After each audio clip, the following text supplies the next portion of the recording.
This is TLV1.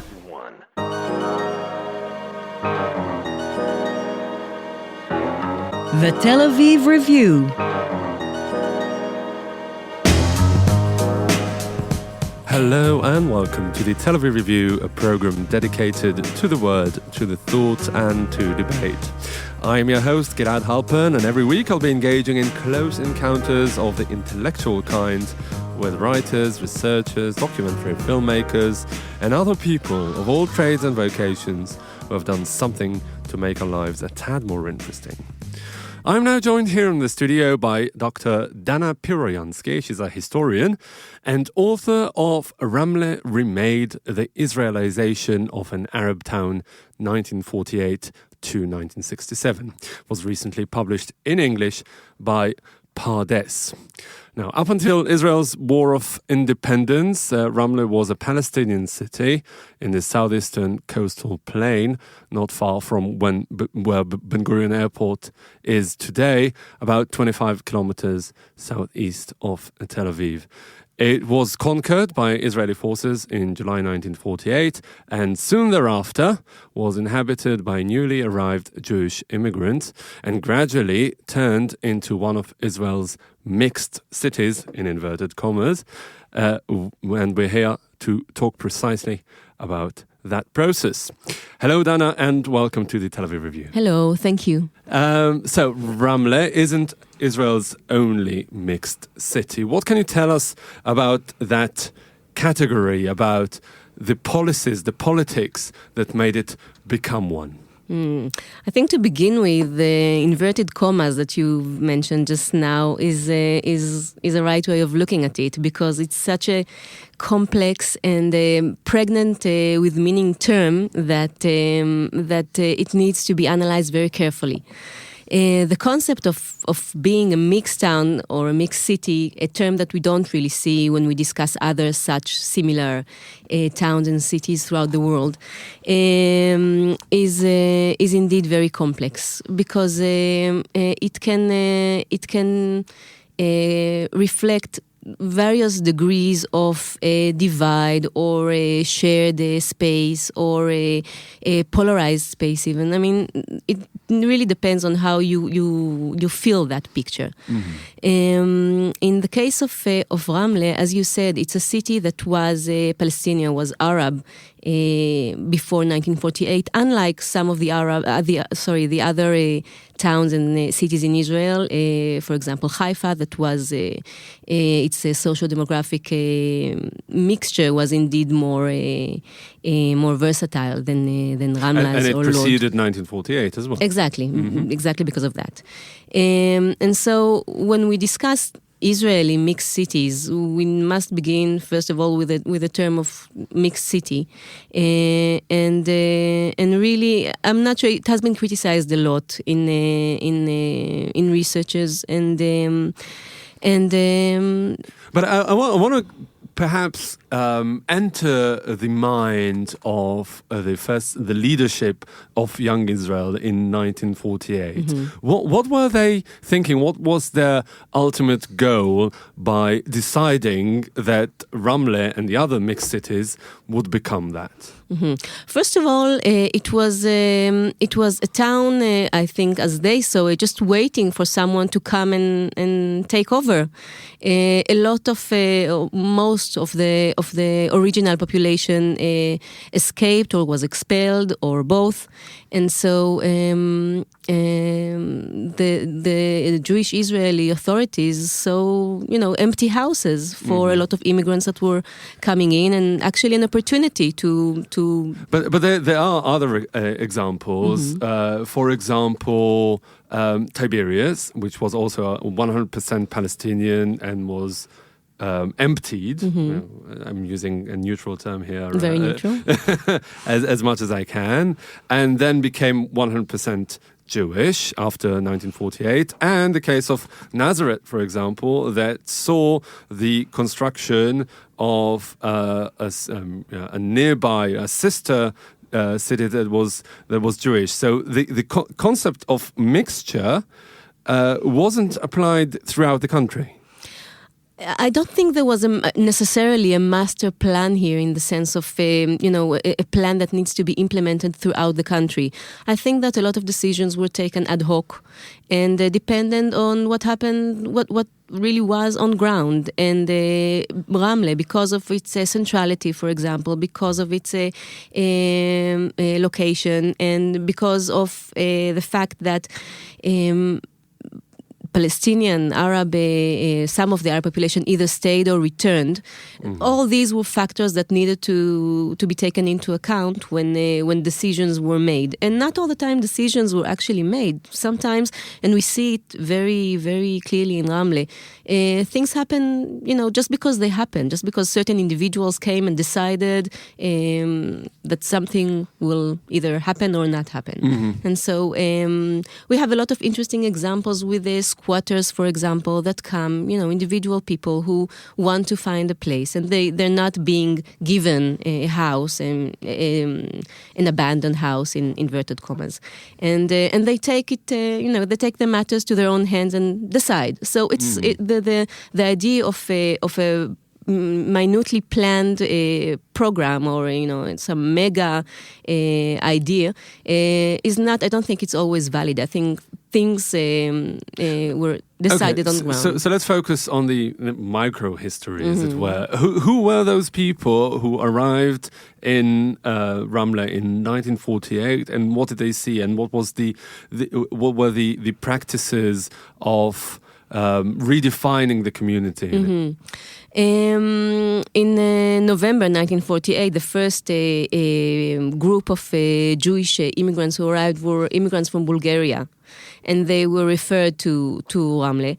What they saw when they arrived there, was a town that its architecture was Middle Eastern, Arab, whose very few Arab residents were concentrated in a relatively small physical area, which was named Sakne, the neighborhood, or was referred to and is referred to this day as the ghetto. And as part of the military administration in town, which prevailed for a year since its conquest, the Arab population was concentrated there, and so a lot of houses were available, so to speak, to these new immigrants. In parentheses, those Arabs who stayed, why did they stay, whereas the others left? We know that a lot of those who left either before the air bombarding that Ramle experienced in July, and or immediately thereafter, and by the Israeli Air Force. Yeah, of course. And those who were living in the Sakne at that period, the end of the second half of 1948 and to 1949. Were either those who stayed because they were either ill, or women stayed, or returned back to town. And it's interesting because, as opposed to the demographic majority that existed in town prior to 1948, prior to the conquest, which was majorly Muslim, the remaining families were mostly of Christian denomination, right. And so the city changed not only in the Jewish Arab aspect, but also in the Arab demographics, right, as well. Okay, let's go back to the Jews who arrived in November 1948. They came with their suitcases, I would imagine, and they found something that was quite chaotic. They were apparently, some of them were given houses, some were just told to go and choose, and they did. We know that some of the people who arrived there were and that looked around them were uncomfortable by the sight they encountered, and I refer, of course, to the Sakne, to the ghetto, which was fenced. And so communication between Arabs and Jews was minimal at the time. Military administration existed. And despite the military administration, there was some, I think, some chaos in the air, or a feeling that things were kind of still shifting and nothing was final. And so what you did, what happened depended on your initiative, on your luck, on the sort of agency that helped you find your place. Was it the Jewish agency or the military? Or what's interesting about it is that it was a melting pot in the most perhaps essential sense of the term, because it wasn't one community or society that was imposing itself on the other.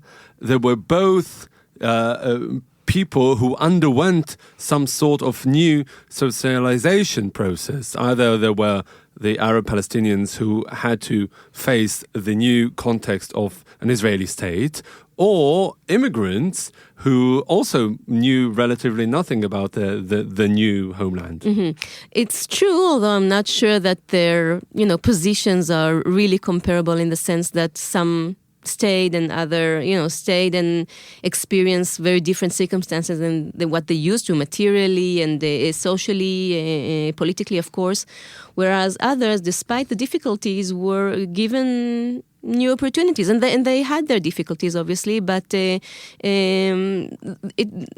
wasn't the same on both sides. Mm-hmm. In Ramle, I think that things were much more complicated on ground, because when you discussed Jews, it was initially Bulgarian new immigrants, but there were also military men who were there and were more veteran Israelis as far as this went, and later immigrants from Iraq, and the picture gets more and more complicated as you go. It still gets complicated to this day. I mean, more and more ethnical groups are being thrown into this melting pot, and it's the same with the Arab population. I mean, we discussed the fact that initially those who stayed in town, but later on there were returnees. There were Arab villagers from the nearby villages who immigrated to Ramle and joined in. And so also on the Arab side, the demographic pictures kept changing and being more and more diverse.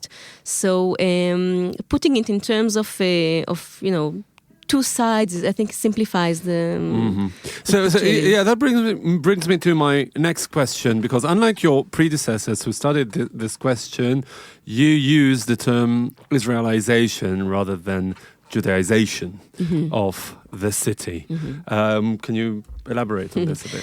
I don't know. I've read, obviously, a lot of books that use the term of Judaization. I've always found it, I don't know, if intuitively perhaps, a bit restricted. I think that the idea of Israelization can contain the idea of Judaization of the space, but it also allows us to throw in Zionist and Hebrew as a language, and these ideas are something that are more.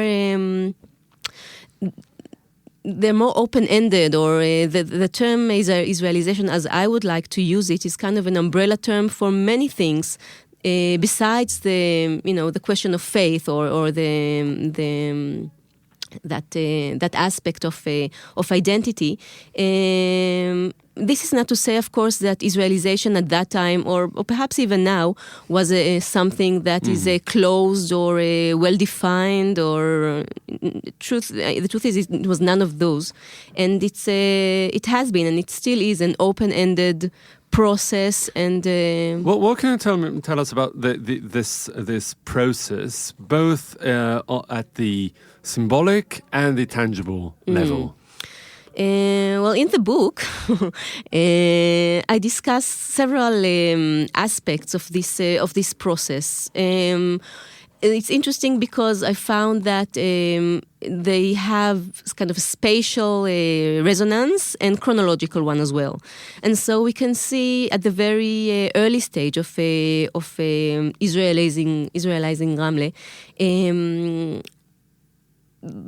kind of appropriation of little things, houses. Like the name, calling it Ramla as opposed to Ramle. Exactly. That's one of them. That's a symbolic one. But I mean, there aren't only symbolic such as that. The name issue is very interesting because whereas before 1948, Ramle, Ramla, it was, it can be it can sound close enough. It's very interesting because after the Israelization of town, or throughout its Israelization, there was a very clear intent of it sounding Israeli, Ramla, with the right syllable being emphasized. And so we see it in municipal leaflets and in maps, and it's very, as far as we can read it, it's very, it's there. Mm-hmm. So that's just one example. What That's about one example, yeah. perhaps more, geographical ones? Mm-hmm. Or what was something that has to do with the space, or with the urban space of the city? There are various layers of that spatial conquest or spatial appropriation of town. Some of these are has to do with most of them actually with daily lives and the experiences of people living there. Processes I found processions that march through town at various periods. To do what? Different things. For example, in 1954, the military procession, the annual, very significant military procession of Israel, went through Ramle, and with it all its meanings and layers of intention and symbolic acts of appropriation. Another layer is that of the neighborhoods who existed in Ramle and either changed their look or were created in the first place. The new housing projects that Ramle that were built in Ramle in the end of the 1960s. Was there any attempt to integrate the indigenous Arab population into this process? It's an interesting question. First of all, there are a few pockets, so to speak, of residency in Ramle. One is the Sakne, or the ghetto, in which as I said, the Arab residents were concentrated. Exactly. Calling it a ghetto speaks volume, because ghetto means separate, means surrounded by a fence. Yeah. And so initially it was indeed surrounded by barbed wire fence, as in other towns, by the way. Interesting. At that period, of course. But gradually, of course, these fences were taken down, but the conceptual segregation or exclusion was taken further. We see that whereas the old center of town, the Sakne, and where the market is to this day, was left to slowly deteriorate, and its appearance to this day is not. Let's say they don't put a lot of money there. The municipality chooses to refrain from that. From the 1960s towards, we see a westward kind of a movement of new buildings, new neighborhoods, and the people. It's interesting because the people who go live there are usually Jews, but some. Kind of Jews, not all Jews. A lot of Jews from Mizrahi origin remain to live in the Sakne. Slowly entered the Sakne and remain to live there. Whereas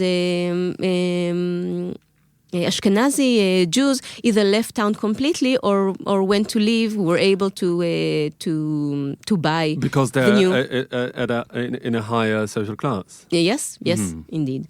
And it's interesting because that higher social class was something that was achieved in these years. It wasn't something inherent necessarily, but power relations in town were built and changed exactly during these years. Right. I will have to ask you one last question because we're quickly running out of time. Why Ramle? Why did you choose Ramle out of, the entire state of Israel?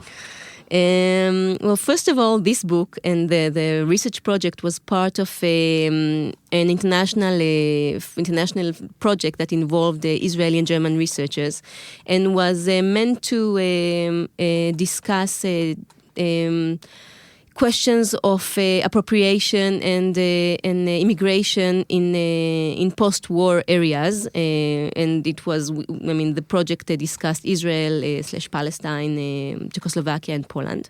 And my part in the project was to write a monograph, which I eventually did, on an Israeli case study. And so there was a certain pool of options.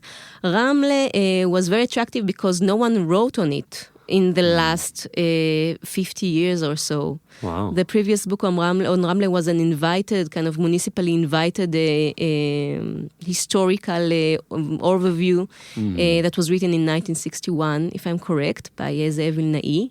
And in that sense, the urge to not a dig very into, critical, I'm assuming. You assume correctly, but you're more than welcome to read it. Of course, it's fascinating.